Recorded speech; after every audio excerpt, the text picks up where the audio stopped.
કેમ છો મિત્રો? આજના આપણા વ્લોગમાં આપનું હાર્દિક સ્વાગત છે। આજે આપણે આવ્યા છીએ ભગુડા મોગલ માતાજીના મંદિરે। આ મંદિરના લોકેશનની વાત કરીએ તો આ મંદિર મહુવાથી 25 કિલોમીટર અને તળાજાથી 22 કિલોમીટરના અંતરે આવેલું છે।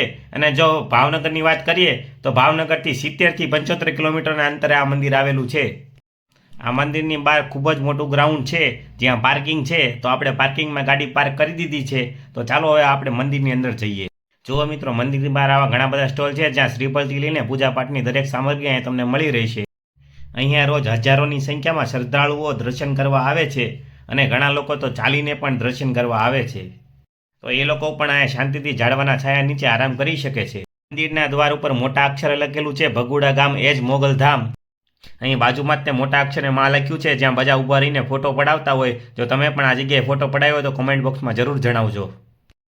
તો મિત્રો, આ છે ભગુડા ગામમાં આવેલું મોગલ માતાજીનું મંદિર।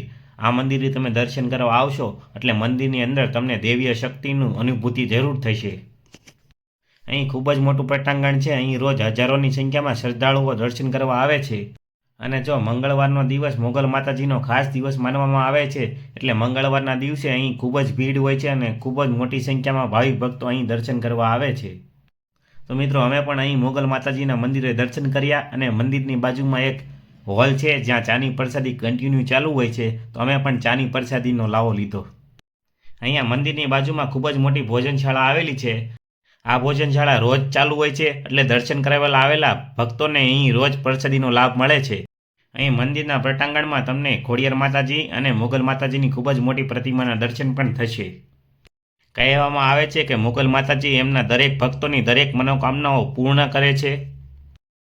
તેનું જીવતું જાગતું ઉદાહરણ તમે મંદિરની બાજુમાં આવેલા આ હોલ પરથી જોઈ શકો છો। તો મિત્રો, તમે પણ ભાવનગર કે ભાવનગરની આજુબાજુના વિસ્તારમાં રહેતા હોય તો ભગુડા ગામે મોગલ માતાજીના મંદિરે દર્શન કરવા એકવાર જરૂર આવજો। અને હા, પરિવાર અને મિત્રોને પણ આ મંદિરે દર્શન કરવા સાથે લેતા આવજો। અને હા, ભાવનગરના આવા જ સારા સારા વ્લોગ જોવા માટે આપણી ચેનલ દિલથી ભાવનગરીને સબસ્ક્રાઈબ કરી લેજો। અને હા, બેલ આઇકન દબાવવાનું ભૂલતા નહીં હો।